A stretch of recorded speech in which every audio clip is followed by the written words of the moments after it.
三体人什么时候到？他们已经出发了。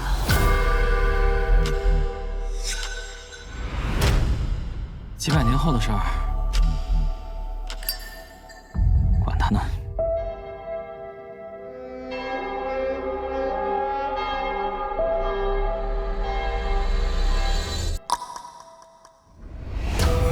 人类科学已经宣告死亡，我们失败了。我将公布最终的面壁名单，并宣布面壁计划正式开始。事情照大使就行了。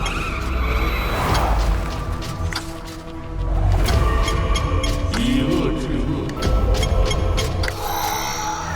是我们的荣幸。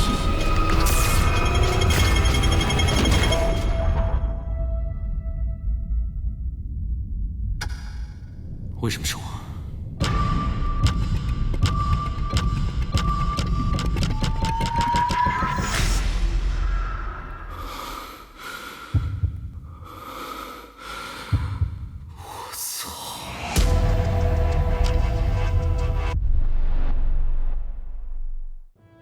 大家好，我是《三体》动画的联合出品人阮瑞。《三体》是一部具有开创性的史诗级科幻巨著，著作中存在大量的科幻场景。那么，想要合理的呈现书中的描绘，仅凭想象是不够的。在整个《三体》创作过程中，科学家团队全程参与，我们积攒了数万字的记录，并以此为参照，反复打磨作品，力求做到在严谨的科学基础上展开合理的幻想。借此机会呢，我也想对所有参与科学顾问工作的老师和同学们表示感谢。有的人在催更，而有的人已经追番了。三体很快就会和大家见面，我相信所有的等待都是值得的。谢谢。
大家好，我是29重天的制作总监陈晨。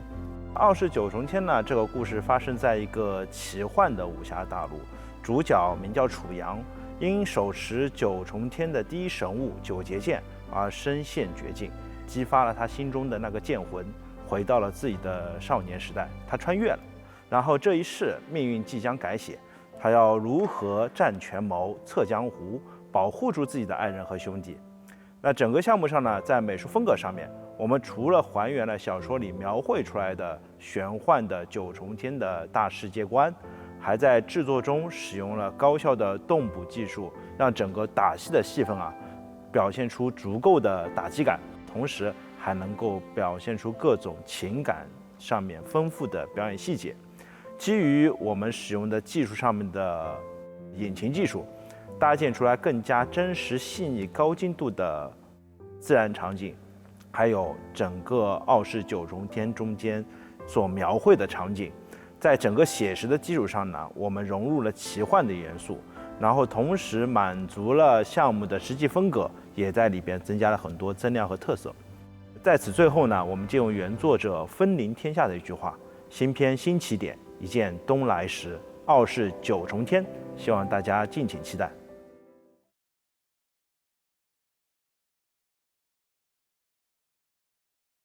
魔教教主沉寂多年，刚一现世就要寻找圣女。黑落堂竟然不肯交出圣女，圣女是本座独霸武林的重中之重。如今圣女下落不明，魔教是不会善罢甘休的。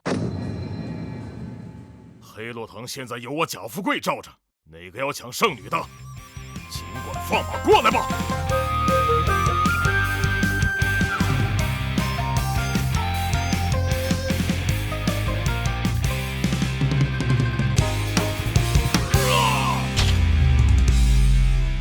江湖上谁不知道，圣女的腋下纹着武林秘籍，得圣女者得天下。真的吗？假的了。大家好，我是绝顶动画出品方有湖文化的创始人福须。今天给大家介绍的是绝顶动画第2季梦境篇。绝顶是肖新宇绘制、有湖出品的漫画作品。2021年我们改编上线了第1季的动画，很多人觉得第1季是泡面番，太短了，不够看。所以第2季我们加了时长，在制作上也下了更多的功夫。绝顶第2季讲述了贾富贵、唐林、春葵、阿义因为翠萍决定对抗魔教的报销故事。这是一个反套路的武侠故事，好看好笑。绝顶第1季已经在 B 站国创区上线了，大家可以边看第1季边等第2季。绝顶梦境篇，大家记得点追番。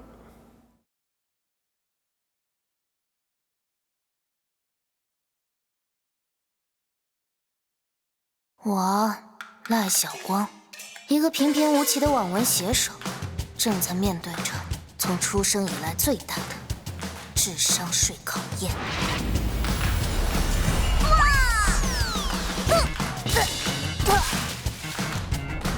下面好像有个帅哥，太好了！落入美男行，这不就是完美的镇压剧情吗？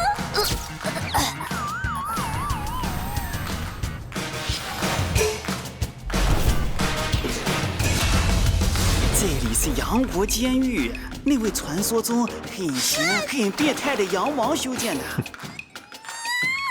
变态杨王！哦，原来我在狼族是这样一个名声。嘿 ，baby， 不知你需不需要帮忙呀？看你的肤浅女人，这福利也太刺激了！ 我愿意留在你身边做牛做马，请收了我吧！是狼族，不能让他祸害我们！不要再谁给他爬下来？你们不要再打了！为什么你们羊村所有人都像是要吃了我的样子？狼羊本就是天敌，反应有一点过激也是正常的。这条线就是你我今晚不可跨越的红松。哎呀！ 我不小心越线了呢，现在怎么办？这故事，狼和羊是不是拿错剧本了？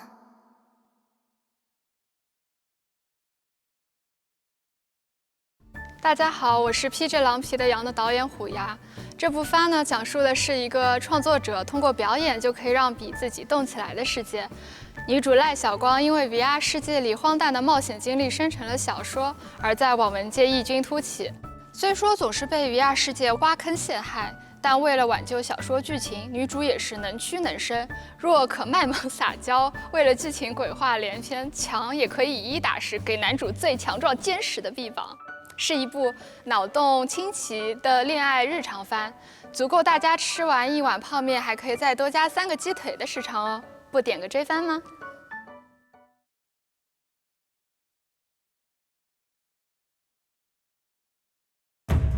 这些都是您出生以来结下的仇怨因果。这么多，这个是我。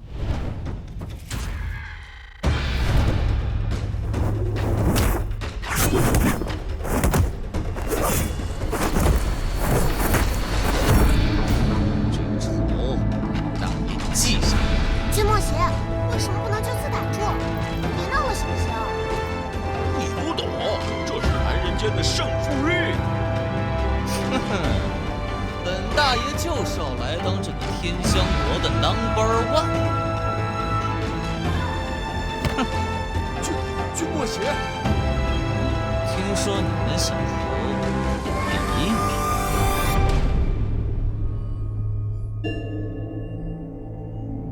这是君家最后一根毒药了，就让它消失。嗨，大家好，我是艺人君莫邪的制片张潇一。我们这部作品是由粤文白金作家风铃天下老师的《异世邪君》改编的。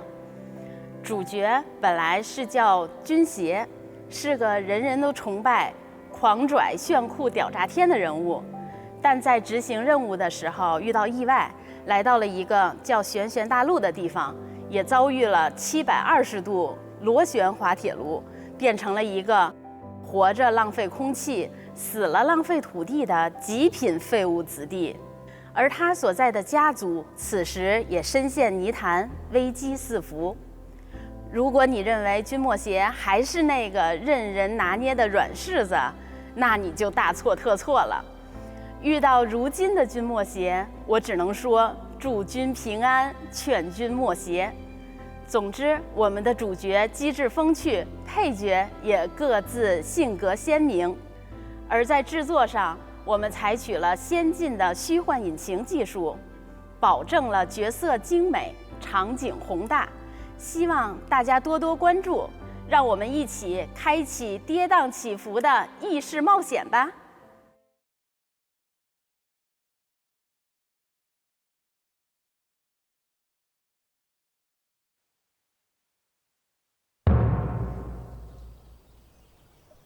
程峰，你可要把我逼上绝路了。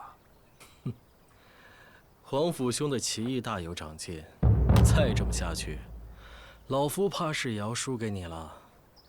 话说，玄马那儿的事办得怎么样了？我又派了铁族和雪象前去支援。风花雪月不能小视，尤其是那越王和风王。越王，我曾经领教过他的能力，不过有燕兵一伙掺和，就有趣多了。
古来圣贤，且寂寞，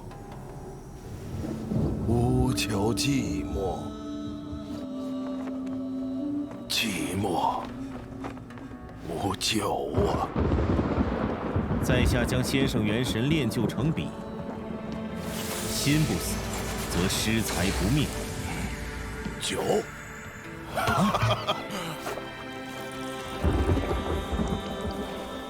好酒，好酒啊！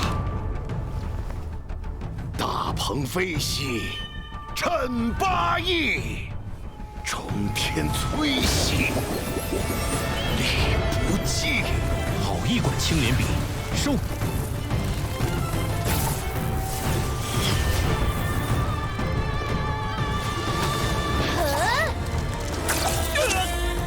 我死了吗？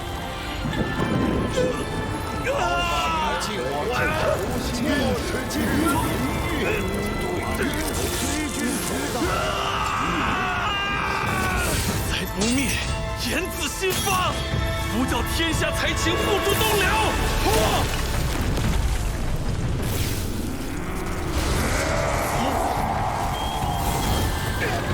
你们跑不掉了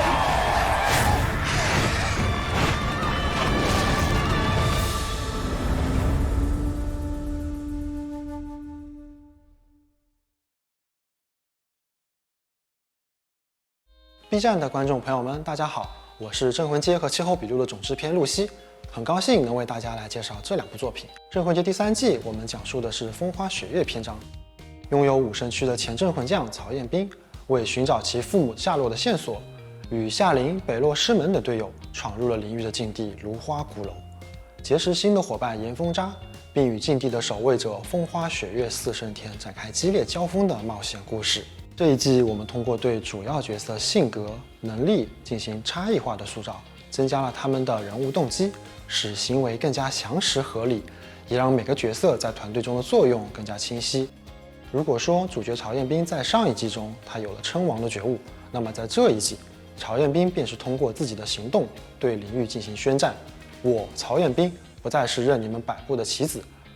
整个故事也以2场棋局贯穿全篇。那些自以为下棋的人，不过也是他人的棋子。整个作品燃的同时，也让人唏嘘角色的命运，留有些许的回味和思考。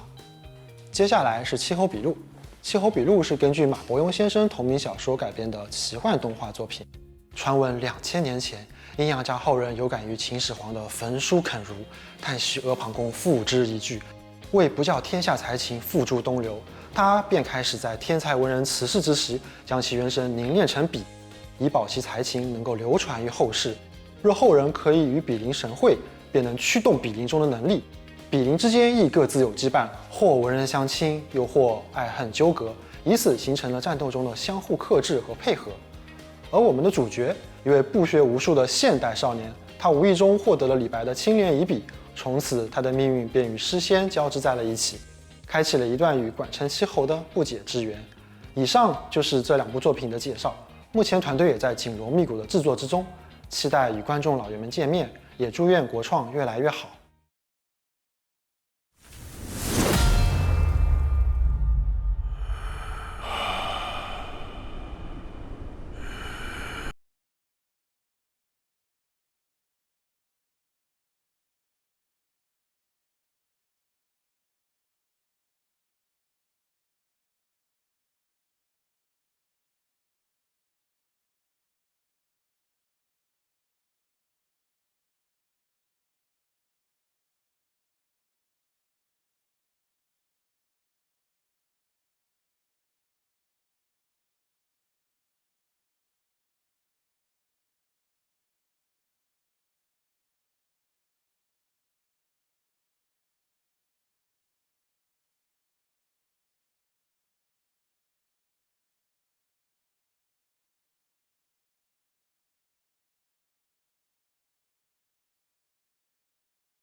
各位好，我是尹迅宇，对，就是那个光头，是剑网3侠肝一点沈杰新的总制片人，同时也是这个项目背后的 BOSS， 技能是双手刮头。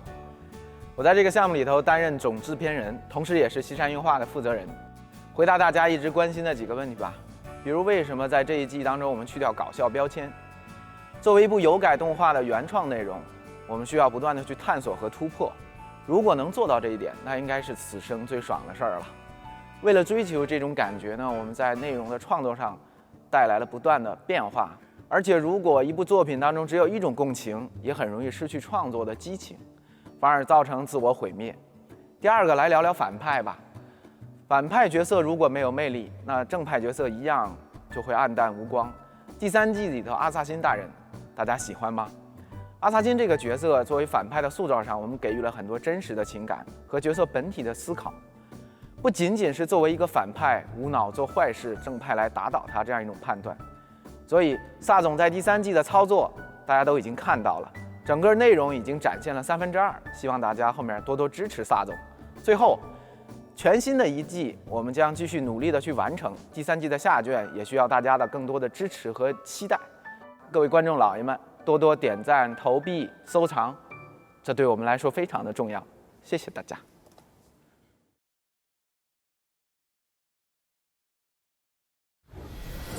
一念不灭。你个臭娘们，装什么清纯？来人呐，你们这青龙还要不要看了？死女人，过来！我不要。部长记性是不是？这么久了还不死心呢？给我好好伺候着。什么样的好郎君会要我这样的人？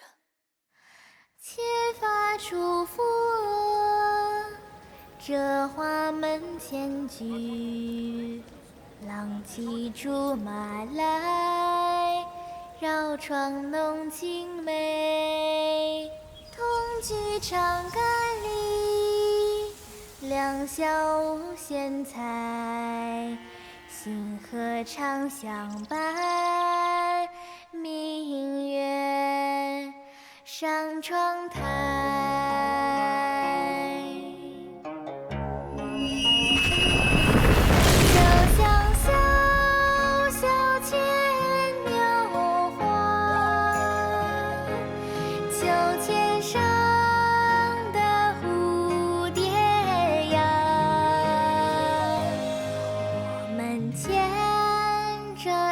看天上云儿走，走过春夏秋冬的童话，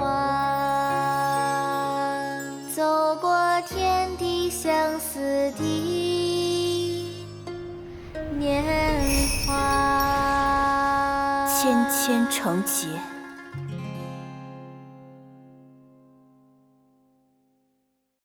大家好，我是百妖谱系列的导演董毅。不知不觉呢，百妖谱已经来到了第4季。这一季的故事相较于前3季呢，会相对虐一些，然后没有那么欢快了。但是主线剧情和主线人物的推进会比较多。大家也看到了，这一季的副标题是私服篇，所以本季的故事呢，基本是关于主角团们的故事。另外呢，也想透露一下，这一季的内容会涉及到不少原作第3本书的内容，然后司狂郎也会在这一季的最后有高光的表现，然后也相信能让观众们看得开心，然后希望大家能够继续支持百妖谱系列，3连追番走一波，桃夭给你暖心窝。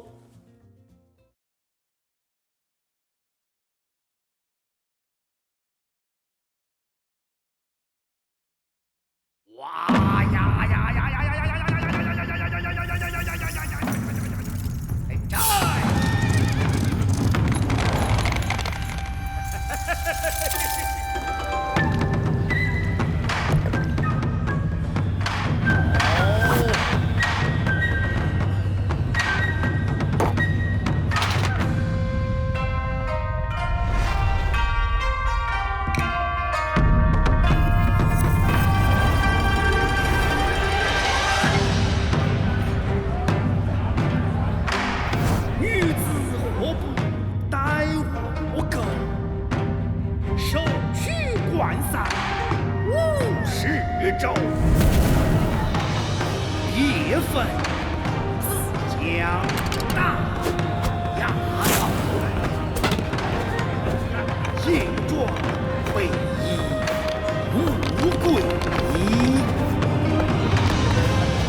原地我黄河，万里北路惊汉歌，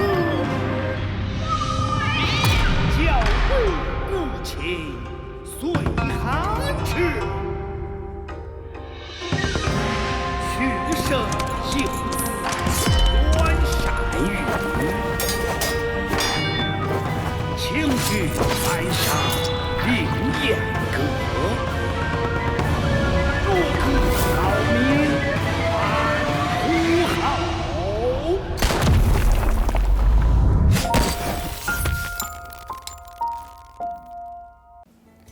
大家好，我是《她不当女主很多年》导演黄敏。《她不当女主很多年》是一部国风武侠动画，改编自晋江文学城作者南艾草《她不当刁民很多年》，讲述了将门之女唐英因家族惨遭灭门而到京城复仇，逐渐揭开阴谋，最后替父兄沉冤昭雪的故事。美术方面，片中的人物服饰、场景、建筑、道具，我们都大量的参照了隋唐时期的资料而进行设计，还加入了游牧民族特色、传统百戏如皮影戏等元素，充分展现传统国风之美。在武打设计上，我们也借鉴了90年代武侠电影风格，追求动作潇洒飘逸，展现了人在江湖快意恩仇的情怀。在音乐上，我们也融入了那个武侠年代的特点。欢迎喜欢国风和武侠的观众们来哔哩哔哩观看，谢谢大家。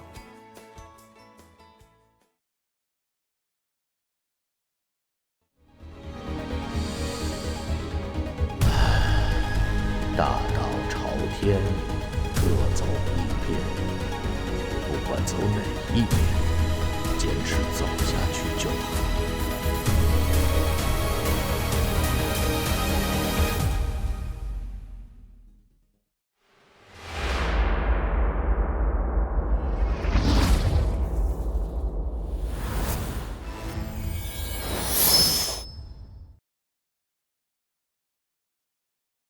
你逃不掉了。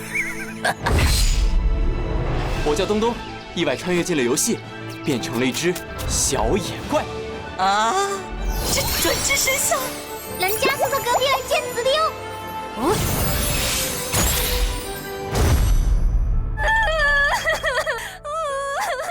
你到底是不是在骗我？喂，怎么不认识我了？这么有意思的事情，为什么要阻止呢？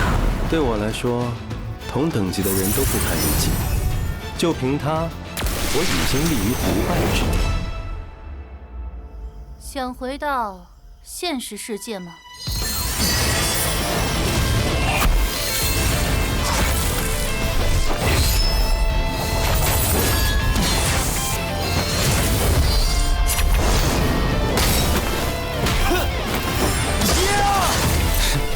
接招吧，邪冰斩！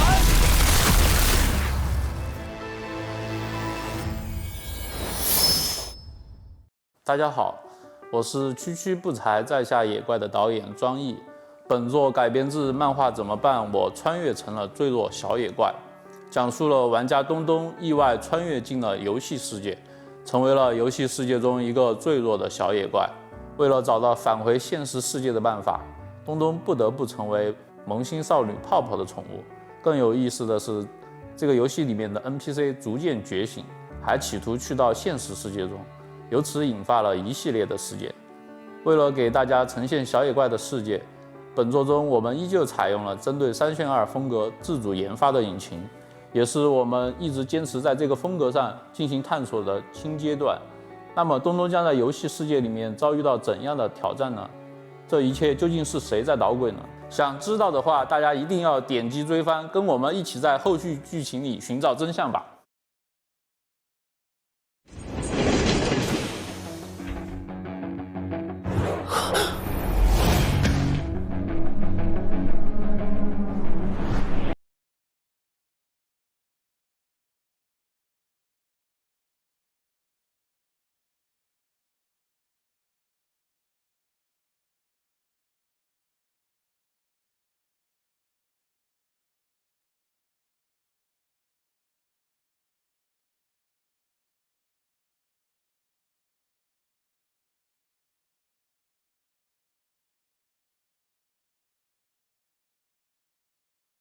就来，想走就走。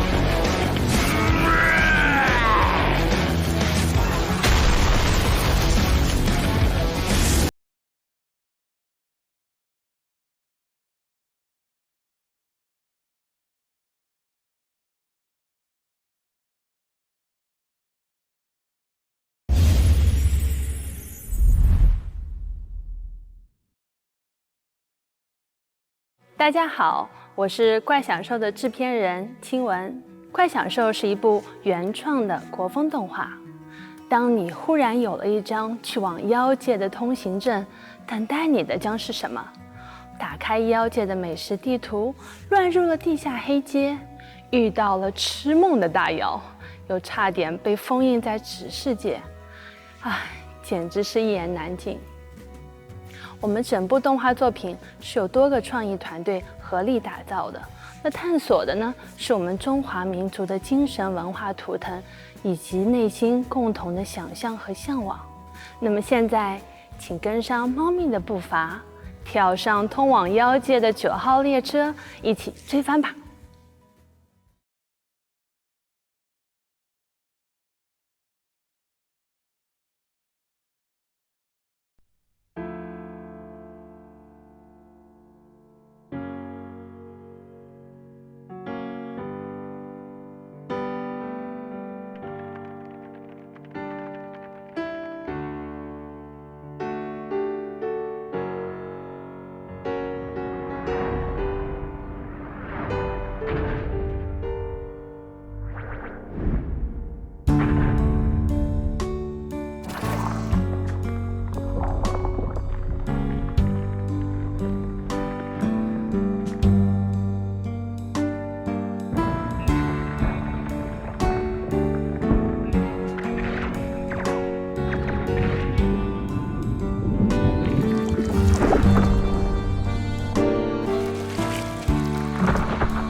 大家好，我是动画《无聊就完结》的总导演和编剧王淼。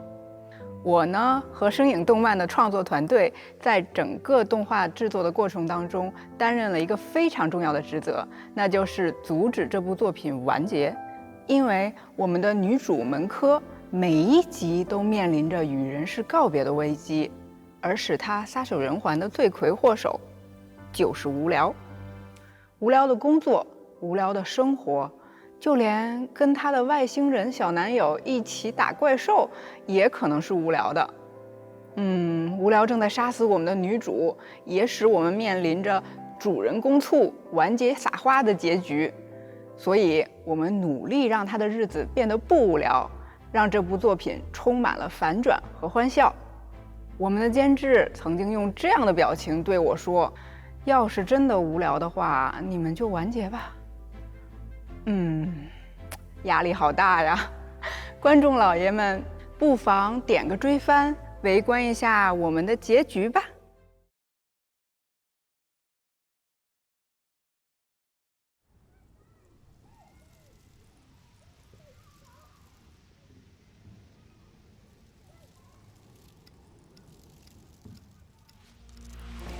紧急新闻：北院市中心突发多起爆炸袭击事件。据前线记者传回的最新消息，这是反派潘洛斯对叶子墨的又一次挑衅，而我们执照的英雄叶子墨依旧没能及时阻止悲剧的上演。这究竟是正义与邪恶的对抗，还是纯粹的私人恩怨？我们不得而知。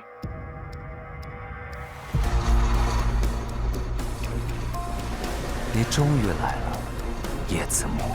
潘洛斯，这次一定要将你绳之以法。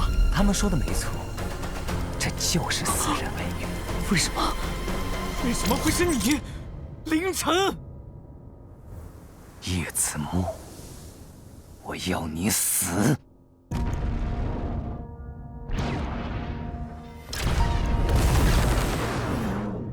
这一切该结束了。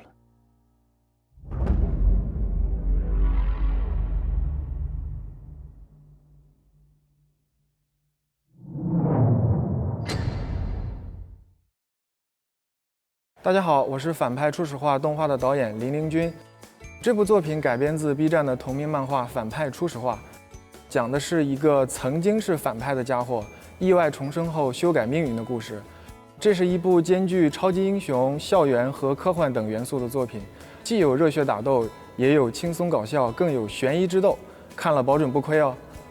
我和我的小伙伴们非常荣幸能负责这部作品的改编创作。其实将这样一部优秀的漫画作品做成3维动画，对我们来说具有很大的挑战。但3维的制作方式更适合给大家带来超级英雄片的感受和体验，能够用更真实的画面去还原原著的故事质感。所以，请喜欢以上元素的观众老爷们放心的点击追番，动画将在明年跟大家见面，敬请期待哦。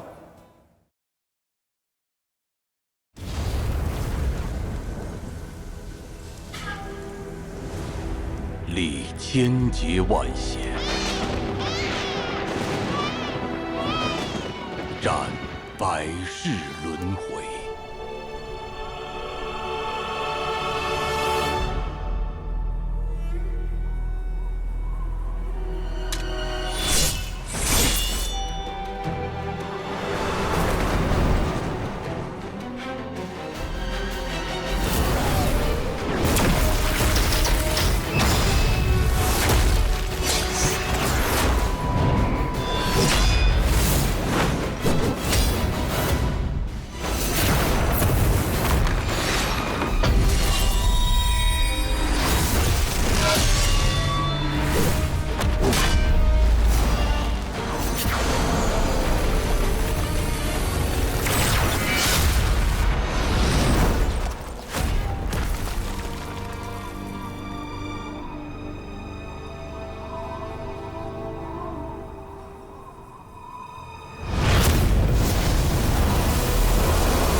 一生。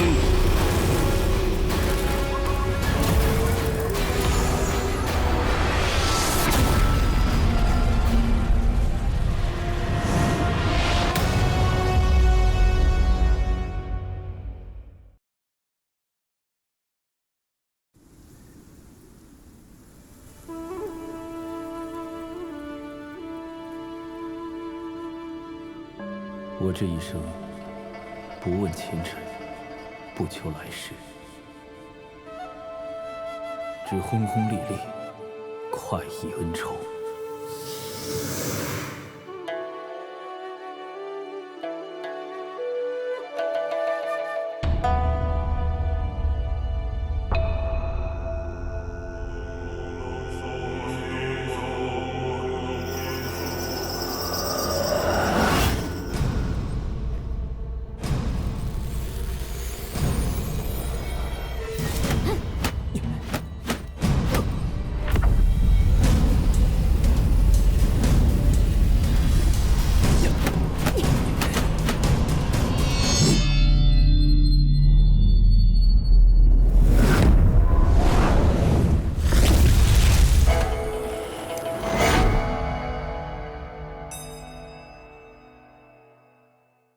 Hello B 站的观众朋友们，大家好，我是王玉仁啊。今天我为大家简单介绍一下刚才看到的2部作品。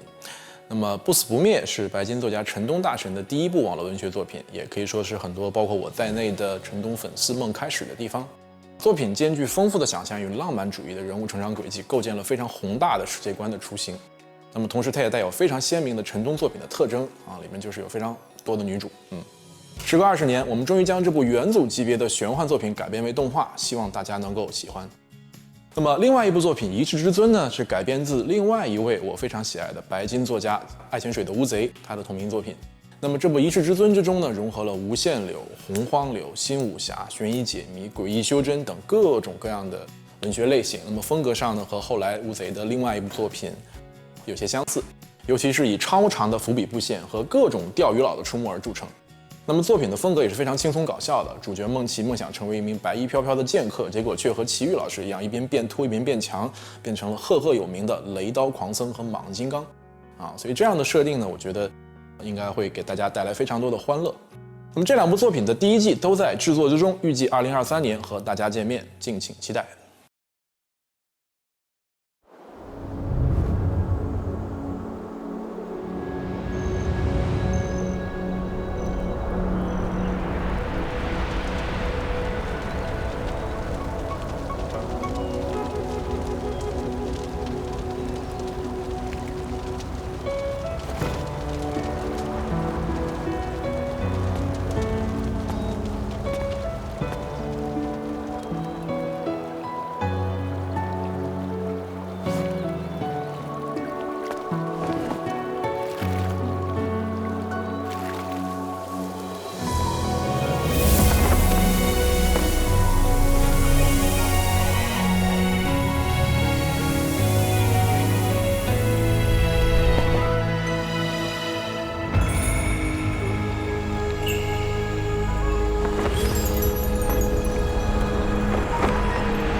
嗨，观众老爷们，大家好，又见面啦！我是万维猫动画的老王啊。今年呢，万维猫和 B 站一起推出了很多新的动画作品，所以呢，又跟大家来介绍了。接下来给大家推荐的一部作品《寡人无极》，这部作品呢，也是来自于小说改编。本书的作者祈岛君是一位以脑洞著称、有非常强的历史功底的女作家。那么她此前的作品《开端》也是今年的影视爆款。《寡人无极》讲的是一个腹黑女博士在平行世界里调教呆萌青年皇子，把他培养成腹黑的皇帝，然后反过来攻略自己的故事。非常的欢乐。而且在改编的过程之中呢，我们也加入了比较多的梗和恶趣味，所以非常有看头。那么这部作品呢，也是在2023年上映，期待大家能够喜欢。《大道独行》是一本我个人非常喜欢的仙侠小说，那么整体的作品风格呢偏黑暗，但是又很热血啊，其中有很多反转，是属于那种一边虐你一边感动你的那种作品，观感非常的舒适。当年呢，我看这本书的时候呢，花了5天的时间看了500万字，几乎是过程之中没有放下过。作者无外江山大神呢，他非常擅长搭建体系，那么书中有很多丹药、阵法、商业、炼器等等这些。非常适合做成一个开放式 RPG 的东西，那么同时也有类似像昆特牌子走棋这样的一些非常开脑洞的设定，非常有想象力。这次我们希望能够呈现一个和《凡人修仙传》不一样的仙侠故事啊，也是在2023年和大家见面。那么介绍的这几部作品呢，其实都是我本人非常喜欢的小说改编的。那么整体的剧本和制作过程之中，我们都有比较多的参与，还是值得期待一下的。除此之外，还要隆重介绍一部老王自己担任编剧和导演的新作，那么就是猫腻大神的《江夜》因为还没有出 PV， 所以在这里用海报先给大家预告一下。那么《江夜》这本书呢，是很多读者心目中的白月光。之前呢，老王也是用4年的时间做了真人版的前2季。那么接下来的话呢，我们还会用4-5年的时间去出一个动画版给大家来看。画风上面可能跟真人版会有一些差别，但是整体的品质是不会变的。那么敬请大家期待。可恶啊！1月新番个个都是神仙打架，像我们这种动画怎么可能会让人想看嘛？慌什么？只要我们融合谍战、动作、战争、科幻、爱情、悬疑这些元素进去，一定会杀出重围。你到底说不说？谍战？吾皇？快说！动作？你们的指挥部在哪儿？战争？如果你不说的话，你就再也见不到我的副官了。科幻？你的副官跟我有毛线关系啊？好歹抓个我认识的人吧。再说这哪里科幻了？其实我从小的梦想就是想当个航天员。你到底说不说？说不说？说不说？有人来救我了！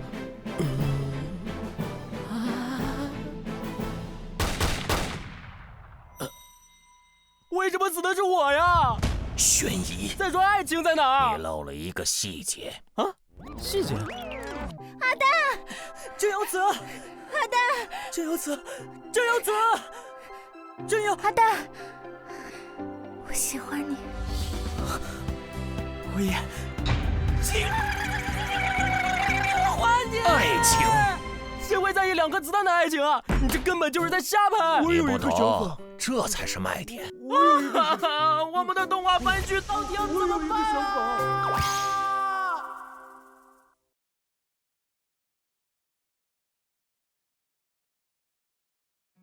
大家好，我是王卫京，一真宇宙的 CEO。我们的代表作是吾皇猫这个卡通形象，同时我也是吾皇猫的动画《关喵什么事》的出品人。《关喵什么事》是吾皇猫的首部动画作品，是根据白茶老师的绘本作品《就喜欢你看不惯我又干不掉我的样子》改编而成。同时，作者白茶是这部动画的监制，所以作品的气质非常还原原作。故事上我们又做了大量的创新，老粉来看会觉得既熟悉又惊喜，新粉丝也会觉得非常有趣。我们的故事围绕人宠关系，以吾皇猫的视角为切入点，描绘了我们在生活中感受到的爱、成长和陪伴。故事风格温馨搞笑，幽默中透露着温情，诙谐里又饱含了生活哲思。我们的剧每集只有5分钟，非常好下饭。希望我们能够在这个飞速追求效率的时代里，能够给大家得到片刻的喘息，戳到你的笑点、泪点，来陪伴、疗愈你的心灵。所以，不论是上班族还是学生党，不论是大朋友还是小朋友，大家一定要来看《关喵什么事》，来感受吾皇巴扎黑带给你的快乐。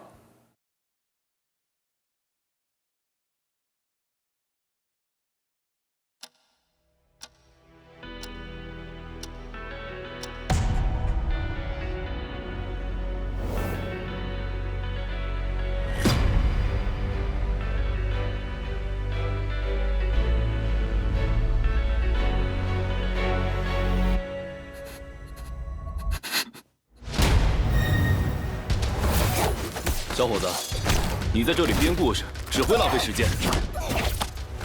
说的都是事实，我真的没有持刀伤人。那个自称朋友的人，他能控制别人行凶，刘明也是被他操控的。我还亲眼看到他控制了艾玛跳桥。你为什么会在现场？我能不能帮忙联系到肖队？我要跟他解释。不是能不能，而是必须不惜一切代价把他那台手机给我抢回来。刘民又进医院了，去问一下是哪家。我们现在过去。又闻到了其他的味道。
这是一个由人们的信赖造就英雄的世界，而获得最多信赖的英雄被誉为 X。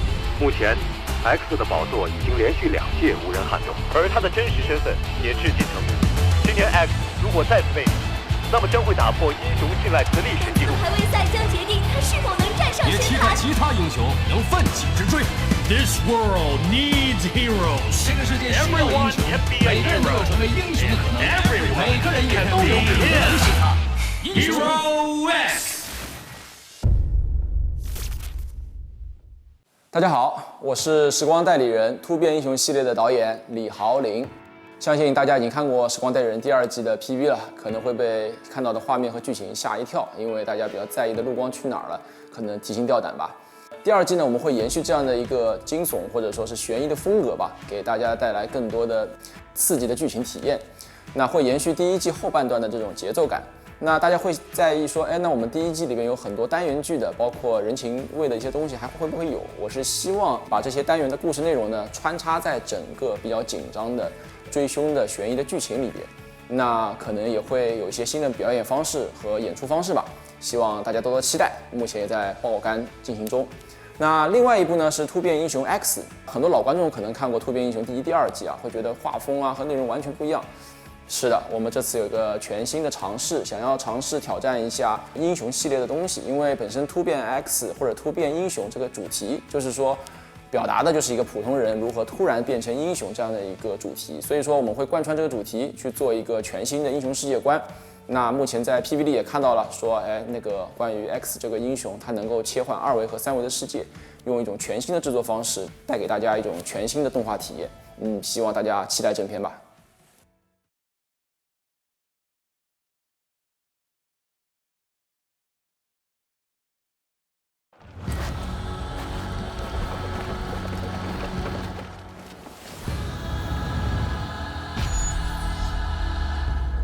吕布的理论，杀100个高手，总比杀1个鲁诺来得有趣。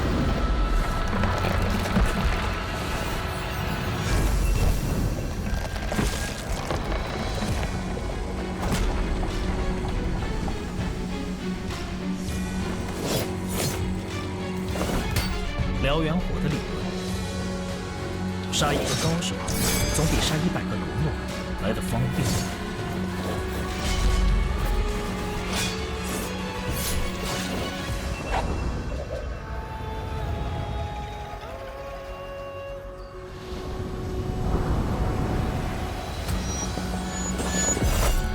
这个时代，有人悬崖勒马，有人天马行空。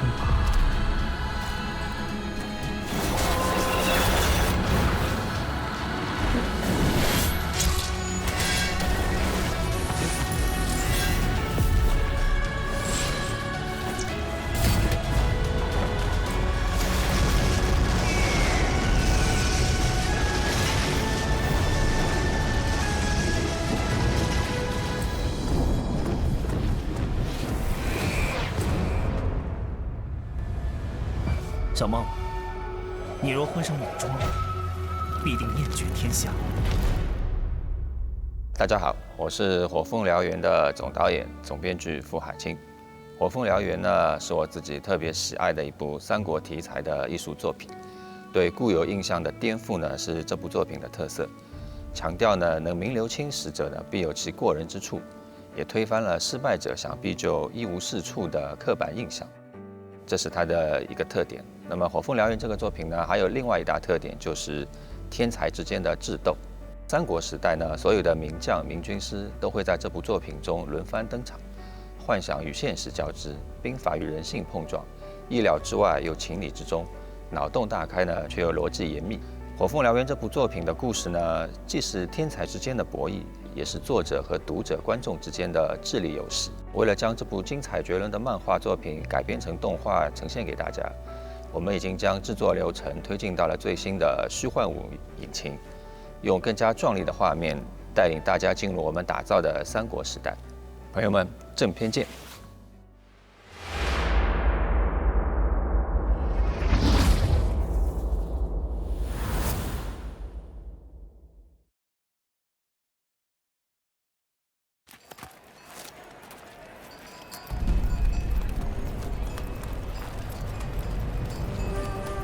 小何，飞跃城内不需要廉价的联络。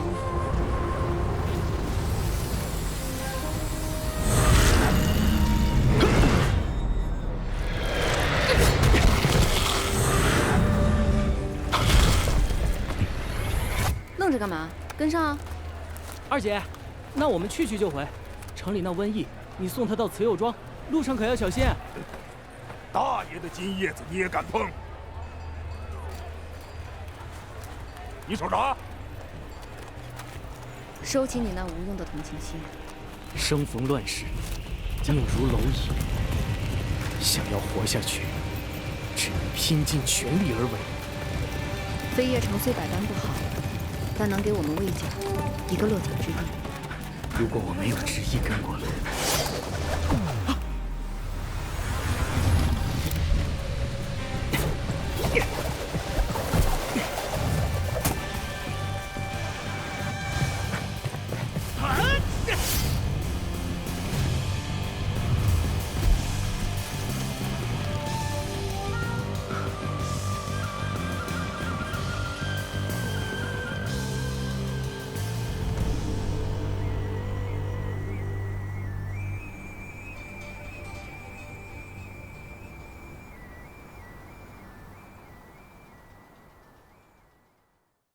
大家好，我是十方武圣执行制片人江明祥。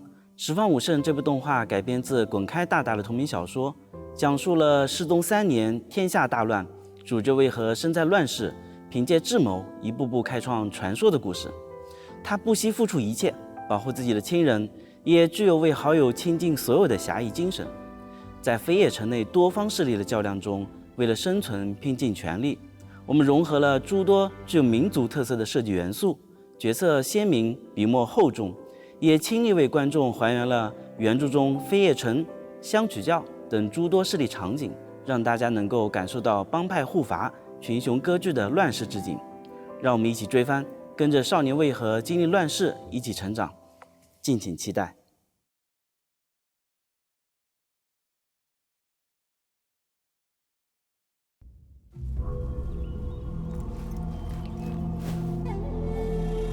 这里是天世园，我生活的地方。每天我去野湖详序上学。我是个瞎子，看不见身边的人们，看不见天世园的景象，也看不见文字。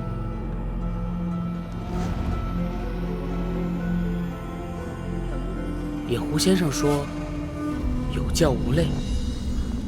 说的就是我们。天世园里发生过很多很多的故事。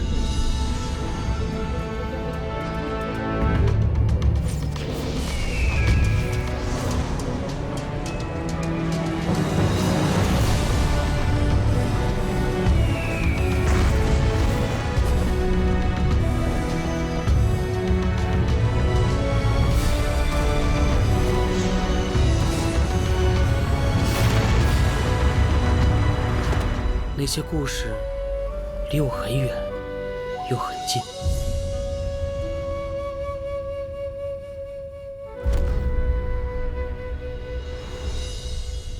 先贤未远，有以教我。长路虽远，行则必至。大家好，我是《林原行》的联合制片人潘斌。我个人非常喜欢《林原行》这部小说，它不仅有玄幻小说的奇幻和神秘，还展现出浓郁的东方意境，这也是我们这部作品改编最难的地方。我们需要在气氛营造上面和角色刻画上面下更大的功夫。同时，我们主角的疏云盲人设定也增加了我们动画表演的难度。但这些独特性也正是这部作品的魅力所在。希望我们的用心能够最好的呈现原作的这个气质。请大家多多关注《林原行》，谢谢。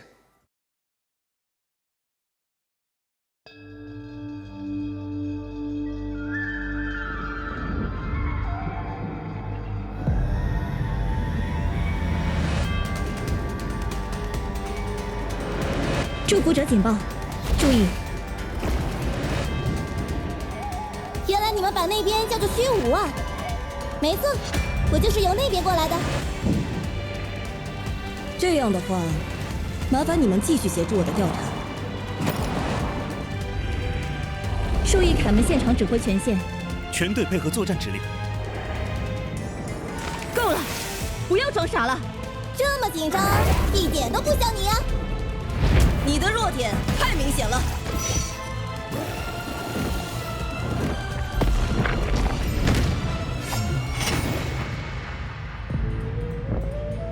别搞错了，我可不是在逃，我只是在努力寻找一个能拯救世界的勇者，一个能消除虚无的信念。所以，好玩的，现在才刚刚开始。大家好，我是虚无边境项目的总制片巴西。最初这个项目一开始的时候，我们是想探讨关于虚无的这个话题，因为最近这几年我们身边很多的小伙伴或多或少都会有关于虚无这一块的一些困扰，所以我们的主创就想，要不我们就想一部可以击退虚无、抗击虚无的主题的一些原创动画呗。最终我们在动画里把虚无外化成一场世界级的灾难，用他们守护边境的意志来与虚无对抗，用镜面来驱散未知的虚无。在我们现实生活中，如何的找到我们的信念和虚无的边界，是我们这部作品故事内容里面想表达、探讨的一个话题。这是一部双女主的战斗番，里面有不少的战斗画面。在画面的内容的配色上，我们也选取了一些比较怀旧的配色方案，因为我们觉得怀旧的色彩总会让人感觉有一种人情味，这也是我们在内容上想表达的东西。末世之中的人情味，终让人感觉会有一种坚毅的浪漫。最后，我也希望大家在追番的时候可以多关注一下我们的台词，因为我们的主创花了很多的心思在台词上，也埋了不少的坑，希望你们能读得懂。希望大家可以关注我们的项目《虚无边境》，给它追发呢。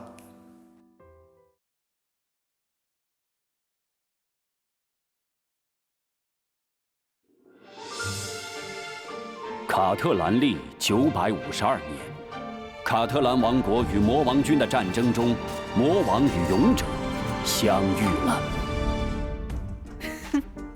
欢迎光临，勇者大人。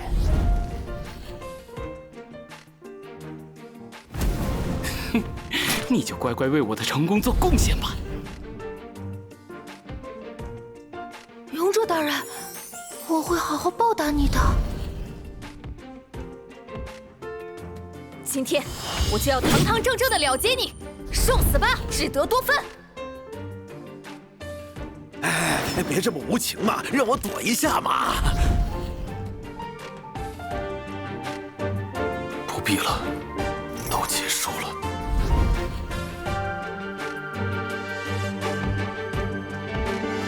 而王国中，一场新的变故悄然降临。这不可能！这些都是属下今天跟踪勇者失败到的。他根本不可能一个人击败魔王。勇者大人还真是到底在想什么？他说家族的耻辱不能交给别人。欢迎回来，志德。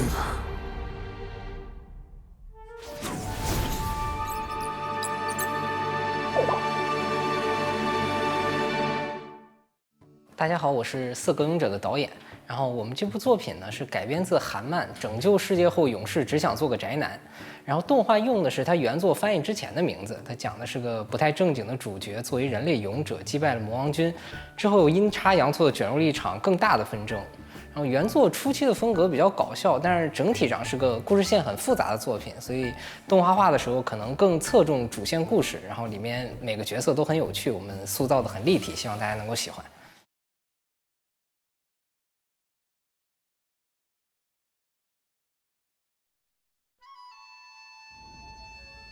人的一生到底什么才是至高追求？得道修仙，战无不胜，还是追求美味的最高峰？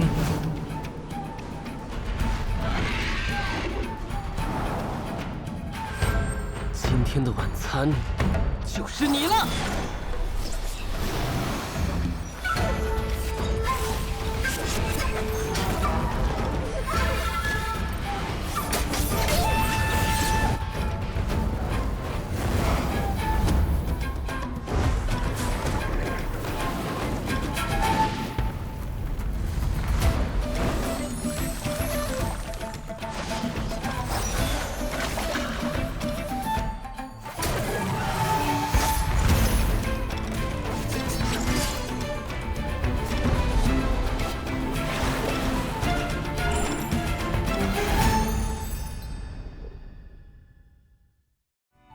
大家好，我是甜甜导演，非常荣幸能够参与 B 站制作的漫改动画《今天的晚餐就是你》。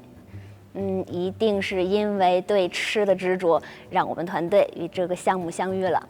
主角墨白呢，他就是一个究极大吃货，虽然身为修仙界的满级大佬，但是他毕生的愿望居然是吃遍天下美味，登上美食之巅。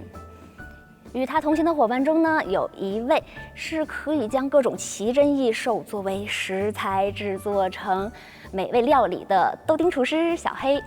那另外一个呢是貌美如花，但是武力值也很惊人的可爱小师妹猩红。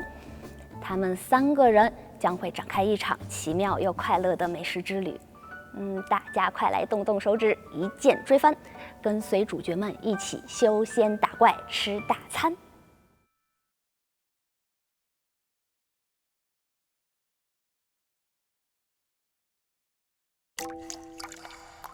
知道吗？除了身体，人的灵魂也是会受伤的。对不起，要是我们能活久一些，多陪你一些就好了。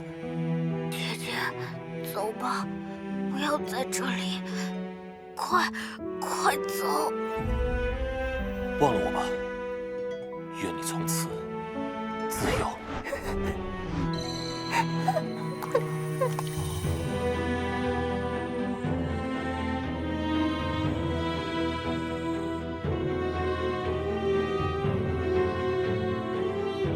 魔女能做到的事，只有独活。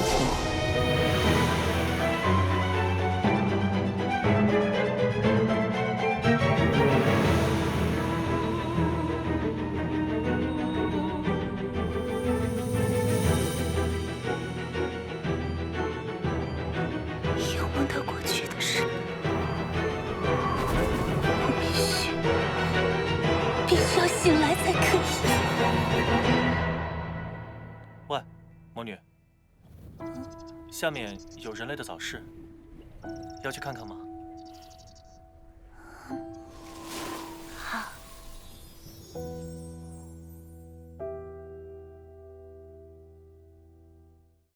大家好，我是动画版《无脑魔女》的联合制片人李岩松。这部作品呢，故事很特别，主人公呢是一个困在泪水中的魔女，虽然长生不老，但是却并不开心。魔女呢，为了避免痛苦，将自己的痛苦之源大脑丢进了深谷，没想到这个举动却意外地引发了地下世界的洪灾。鬼族王子阿洛伊斯为了追查灾难的元凶，闯入了魔女的生活，一段笑中带泪的漫长的旅程就此开始。这是一个温馨治愈的故事，欢迎大家点击追番，多谢支持。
B 站的小伙伴们，大家好，我是万维猫动画的员工陈敏，同时也是《洪荒志》和《凡人修仙传》的出品人。今年是我们跟哔哩哔哩小伙伴们一起陪伴的第3年，非常高兴。我们现在开始有一个新的3年之约，希望大家能够看到。先说一下吧，我们带来的这个作品之一。《洪荒志之青丘结云》是改编自著名作家梦入神机的小说《佛本师道》，作为中国网络小说里洪荒流的开山之作，有很多小说与电视剧都曾深受这部作品里的洪荒流设定体系的影响。这部作品也是出了名的难改编，因为它是一部将整个中国神话体系融会贯通，做成一部像漫威宇宙体系的奇书。串联了盘古开天辟地、击退3000域外天魔，到龙凤出劫，到巫妖大战及第一次天宫大战，到封神大战，再到西游小劫等等，我们耳熟能详的中国神话故事，从而勾勒出一个只属于我们中国的、规律洪大的东方神话体系世界观。这次为了能把这部作品改编成动画，我们万维猫团队也是使出了洪荒之力。希望再做出一部优秀的开山之作。接下来我们说说《凡人修仙传》。凡人新的一季播出时间受到了大家广泛的关注，已经有很多人在问我了。但是在这里允许我卖个关子，还不能告诉大家具体的播出时间，只能说保证在明年内尽早的跟大家见面。说说心里话，凡人这次年番在很多方面都是对中国动画的一些全新的尝试，是之前没有过的，甚至国外动画都未曾尝试过。我们《凡人》这部动画是用《凡人修仙传》这么大的一个中国网文的 IP 改编，所以当初一路做下来，我们的制作组是非常战战兢兢、如履薄冰。真的非常感谢各位道友们对于《凡人》的喜爱和认可。我们制作组和导演在接下来的时间里将会花费更大的精力去制作，力求做到更好，让大家更加满意。不管是《凡人》第1季和特别篇的重制版，还是《凡人》的第3季，请大家拭目以待。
各位道友好，我是《永生之10年之约》的联合制片人邹衍。说起《永生》这部作品啊，它是一代玄幻爱好者心中的经典之作，它包含了你对经典玄幻作品中一切的幻想和期待。它具有完备的修仙体系，主角的一路逆袭，还有顶级的反派对手，以及无穷无尽的法宝。这个绝对是一部让人欲罢不能的作品。第2季的故事啊，将会更加的精彩纷呈。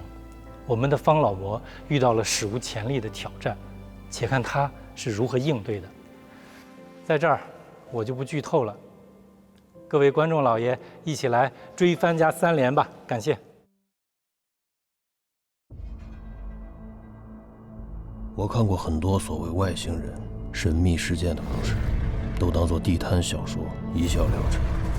直到有一天，我接到一个高度危机任务。队长，什么情况？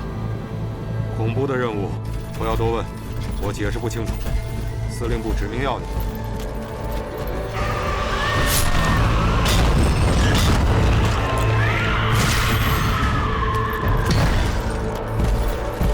他们定义为罗刹1号。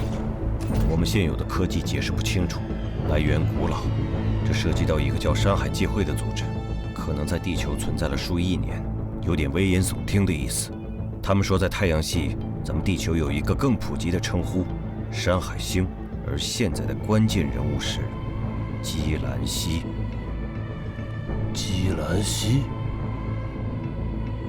我需要30毫米航空机炮，手持，能打穿70毫米军制钢板。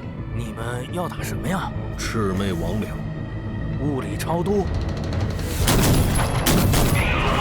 罗刹1号还有30分钟到达目的地，太极队会在20分钟后率先抵达，请当地部队配合布防。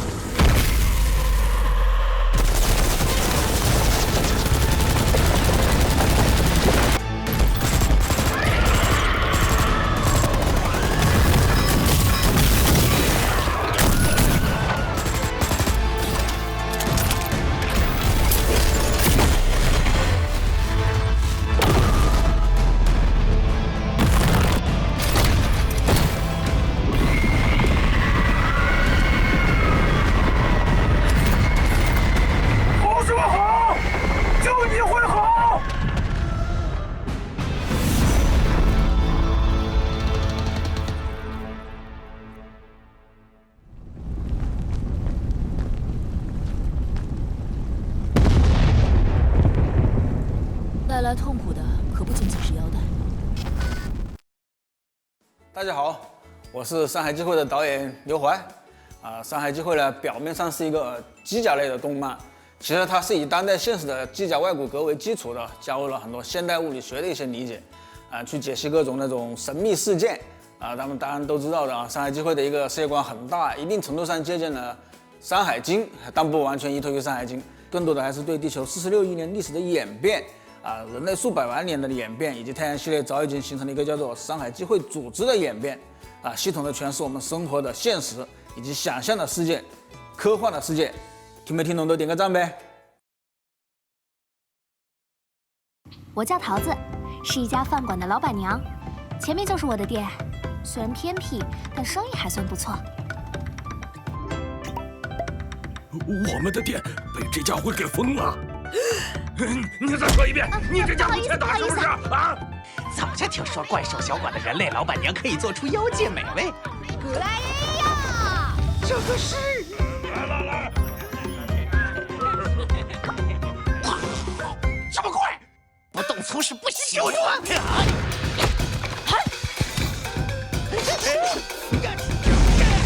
快说，我也是一方神明。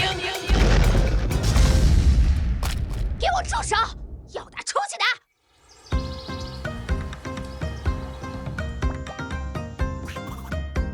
没错，这个小馆有些奇怪，它是专门为隐藏在世间的怪兽们所开的小饭馆。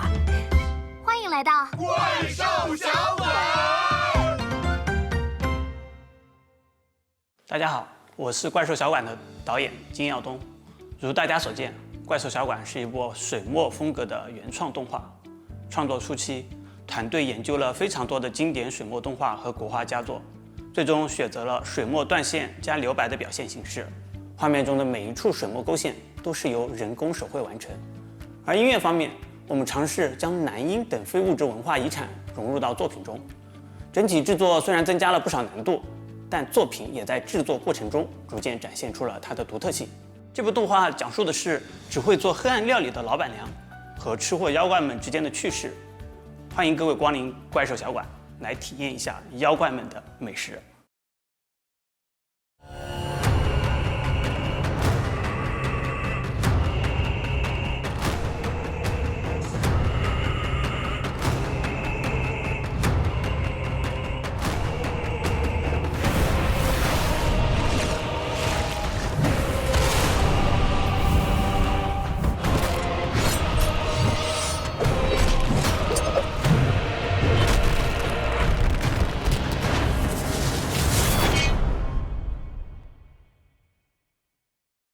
大家好，我是巫山五行的导演灵魂。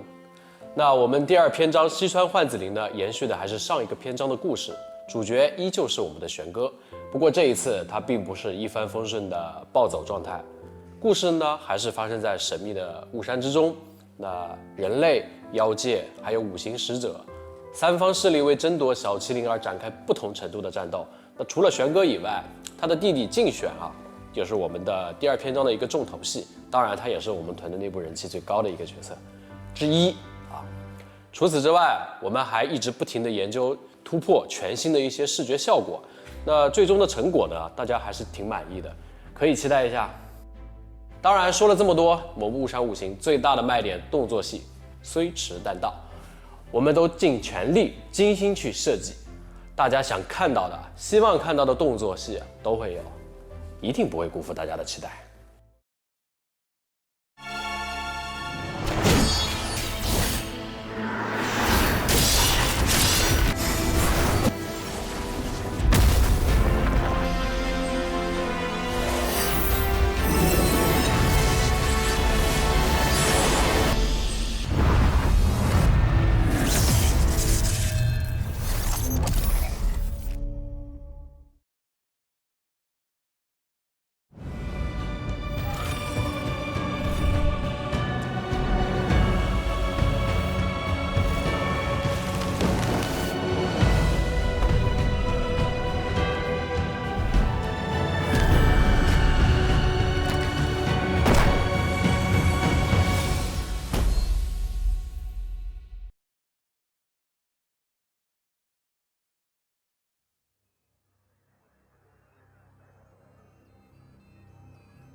是否就是完美的结局？光芒开始闪耀，越危机时刻，越要保持住微笑，竭尽全力向前奔跑，沿着墙壁才能从迷宫顺利出逃。越是听从他人的教导，越是无法打破自我的囚牢。不需去相信命运的注定，你的笑像太阳，万物群起。即使笨拙的阻止我的语句，明天也会比今天更靠近。如果害怕迷路，就听我出手，闯荡无论有多少人觉得不够，有关你我最不成熟的梦，选择一瞬永恒的时光之中。大家好，我是联合出品方的动画运营莫小美，今天给大家带来一部漫改作品《小绿和小蓝》，其目前漫画累计人气有将近76亿的好成绩。这部作品是围绕两位主角温文尔雅、善解人意的小绿和热情勇敢、心地善良的小蓝，以及他们与永乐、辉鱼等角色一起经历的有笑有泪的精彩故事。此前，小绿和小蓝动画第1季曾在 B 站播出，并获得了评分9.7分的好成绩。经过几年的准备，我们终于开启了第2季的动画制作。这一季，我们将专门延续魔王篇的故事，看看傲娇魔王小绿和热血骑士小蓝这次又将展开怎样的冒险呢？还请各位观众老爷们继续期待，多多支持，记得点个追番，坐等开播哦！谢谢大家。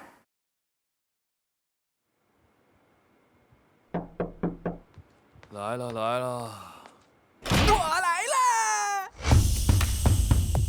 打人是不对的，但是妖怪可不是什么好东西。那里或许有一个可以改变海妖命运的机会。哼，哦，失窃的神牌位应该就在这座岛上。哎呀，给我打！陈部长。真是没一个靠谱的。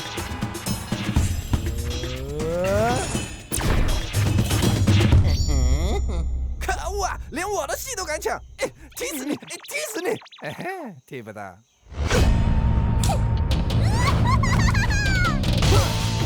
请大家用自己之力呢！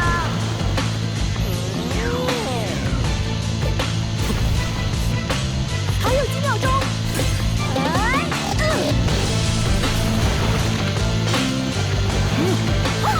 女手可不是谁都能当。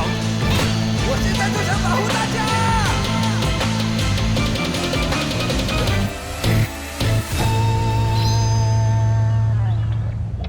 喂，谁叫你们给我乱扎戏的？导演，收视率涨了2倍耶！那就给我接着演。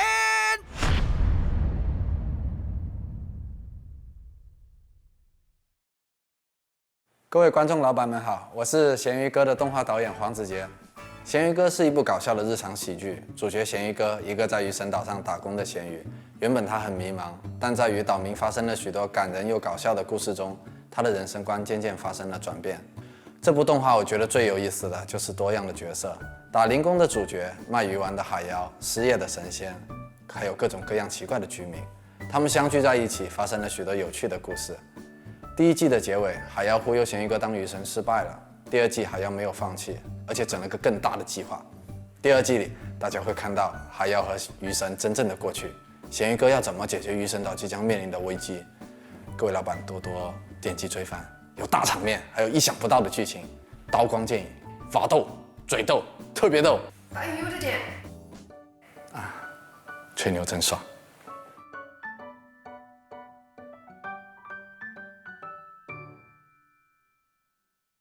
小甜甜，篮球和跑步可不一样。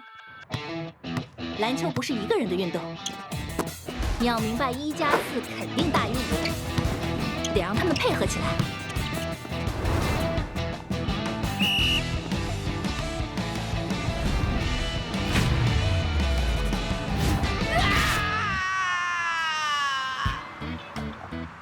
真的吗？我真的可以去打篮球吗？南京，我来啦！公司的，不要看，讲的就是你。恰同学少年，风华正茂。队友，都消消气，大家和睦相处嘛。如果有这种人，我还是要重新考虑一下要不要加入远川了。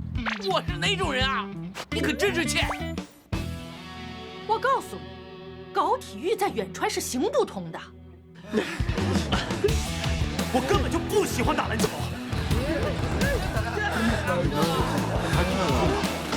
我看就让他留校察看吧。加油！高估了你们！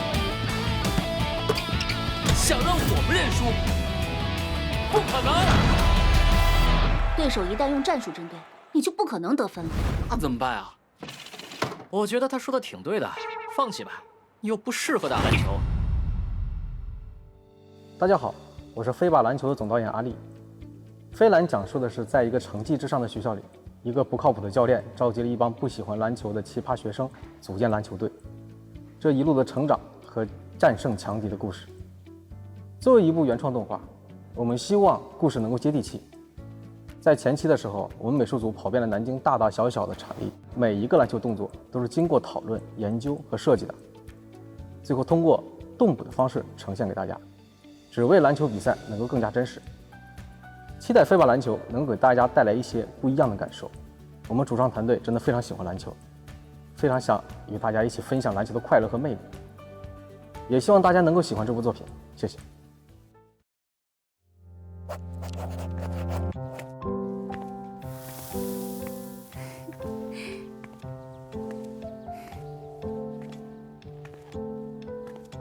你还记得吗？我们约好了，长大一起周游世界。你是谁啊？别傻了，他都不记得了。我答应你，他时日不多。你最好低调点。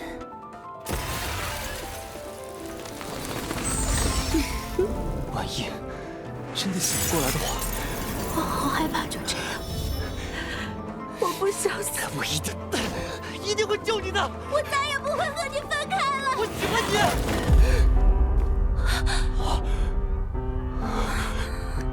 怎么样？你愿意替代姚玲吗？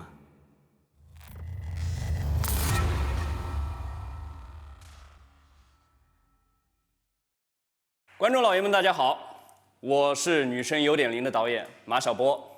23年，恋爱脑怪力女神姚玲对内向佛系男主胡小珍穷追猛打的爱情故事将与大家见面。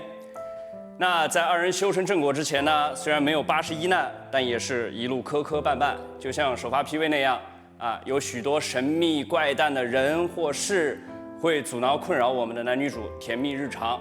那我们的故事呢，有糖不腻，有虐不叨。如果喜欢轻松日常、暖心治愈的话呢，这部一定适合你。23年，我们约好了。我们约好了。既然大家都求了追番3连，所以俺也一样。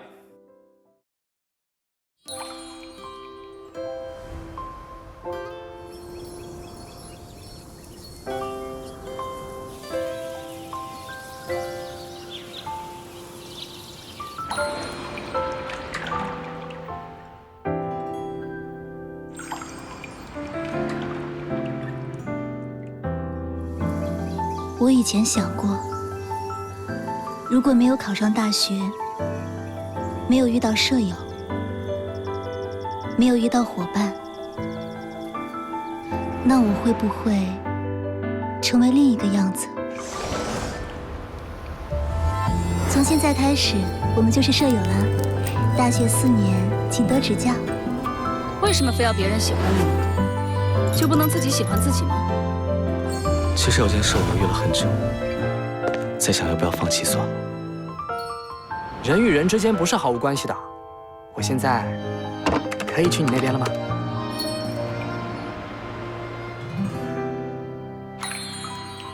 敬请期待戏精宿舍，如约而至，与你相见。大家好，我是戏精宿舍联合出品方的项目支持蔡红叶。我们这部动画作品是一部校园成长故事，在这个故事里，我们讨论了当代大学生的真实生活、学业压力、人际关系、原生家庭，还有精神理想。我们每个人的青春都是不同的，不光有星辰大海，还有很多细小微尘。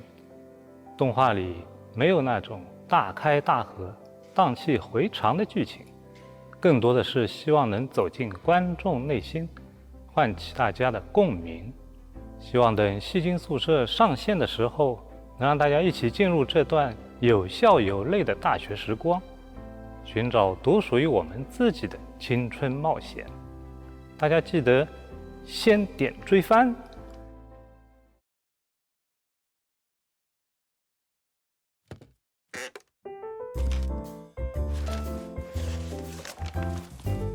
干嘛？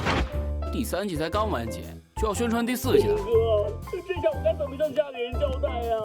一部剧只要演过第3季，就到了老人看不动、新人看不懂的时候了。趁着没过气，赶紧宣传一下。过气？婷哥放心啦，我们怎么可能过气呢？根本就还没火啊！都说我们不火是名字害的，换个名字会不会好一点？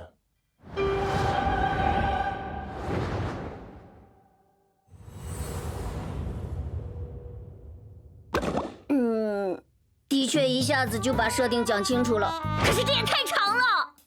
正好啊，名字越长，在 B 站越受欢迎。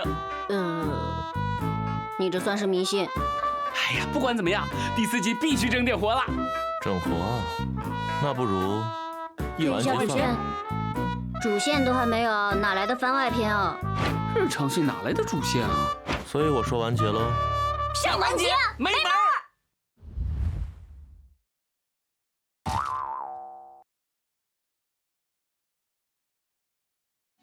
大家好，我是爱尔平方的李子李书杰，汉化日记的出品人和监制。汉化日记有3个主角：神妖之子苏墨婷，化身为手机的神仙天机星，还有猫妖地魁星。他们3个为了维护3界的平衡，努力搞笑。不是啦，是努力的生活着。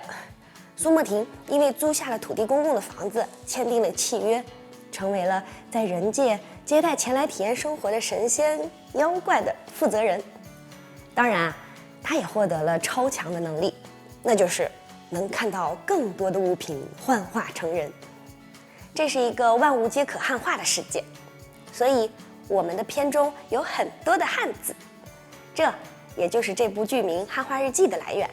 搜索《汉化日记》，点击追番，请放心，看完之后你不会升职加薪，也不会结婚生子，更不会强身健体，但是你可以获得这10几分钟的开心。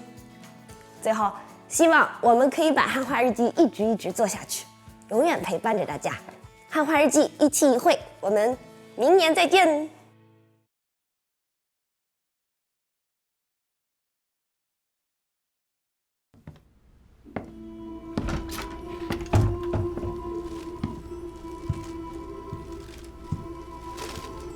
这么多年，你甚至不愿叫我一声父亲。哼，是吧？说吧，我们是专业的，只要你还演，不论什么要求我都会答应，除非经费不够。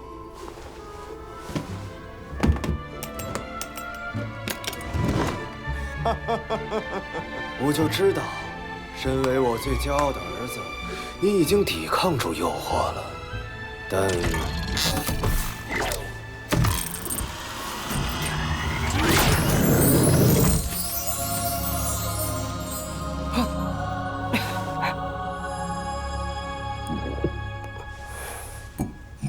我演这一季，我想当法师。近战法师吗？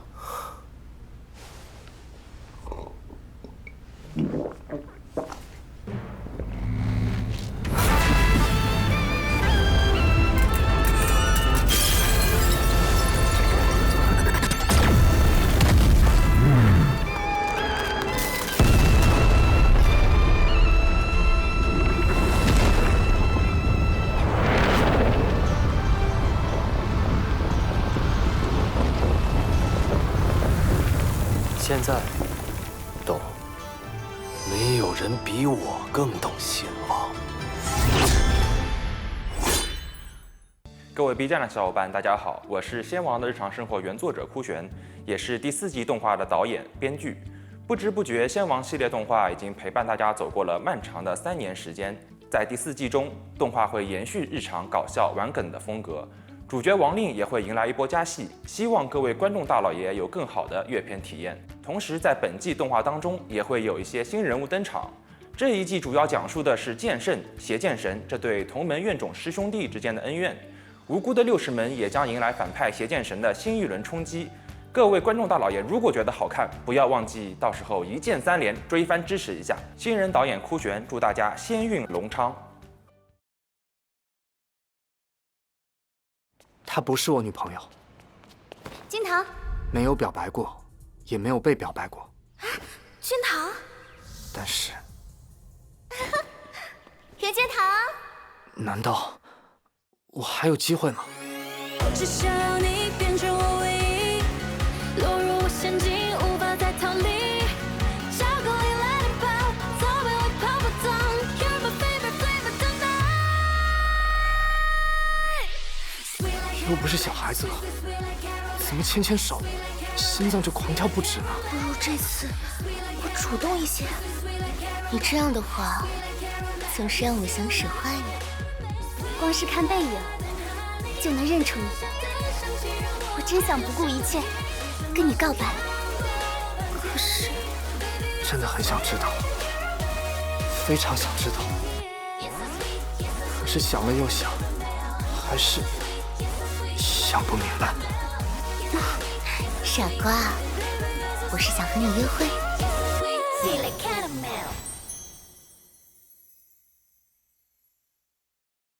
爱上他的理由是我的另外一部新作品，计划呢会在23年的年初上映，讲述的是大学少男少女们恋爱的故事，成熟中带着一丝青涩，治愈中又带着一丝胃疼。喜欢磕 CP 炒果的观众，请一定不要错过这部番了，记得来追番，一定会喜欢。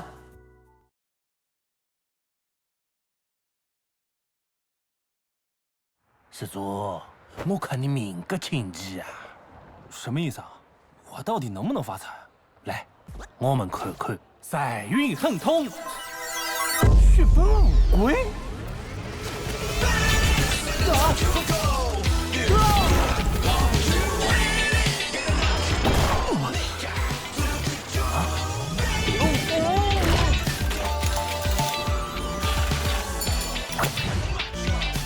上班算了，我还是喜欢打游戏。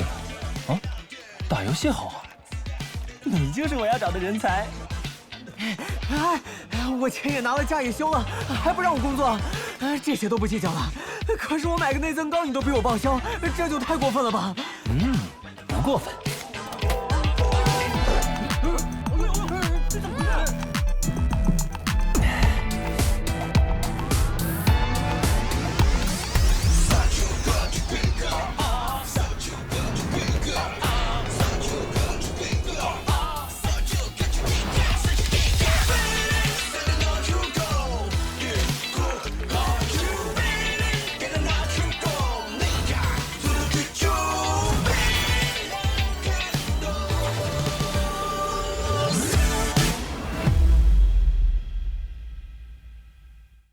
大家好，我是亏神首富从游戏开始的制作总监吴立祥。我们整个项目的核心是围绕着游戏感和职场展开的一个轻松的反套路的故事。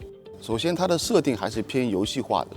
我们的主角裴谦，他意外地获得了财富的转换系统，并创办了游戏公司。只要公司亏损，他的个人资产就会成倍的增长，所以他一直努力的赔本的经营。但是在经营过程中总是让他意外的盈利，所以他自己到手的财富却变得寥寥无几。我们从裴谦作为社畜的打工人和公司的 CEO 2个视角来推动整个反套路的剧情。美术风格整体也是偏时尚和写实的。另外，我们也会还原原著小说中几款游戏的画面，希望喜欢这类型的题材的观众和用户可以持续关注我们的项目。谢谢大家。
半神之躯，比肩凡人，正经少主，山海豪神。大家好，我是导演哈雷。动画片《正经少主的幸福生活》改编自人气网络小说《这个人仙太过正经》。故事讲述了穿越到远古山海经世界的主人公吴望，为了解决自己一触碰到女性就昏厥的怪病，而游历整个中州九野，最后更是在炎帝神农的帮助下对抗天宫诸神。好了，具体情节就不展开了，感谢各位观众老爷的支持与期待。喜欢的话，记得一定要一键追番哦。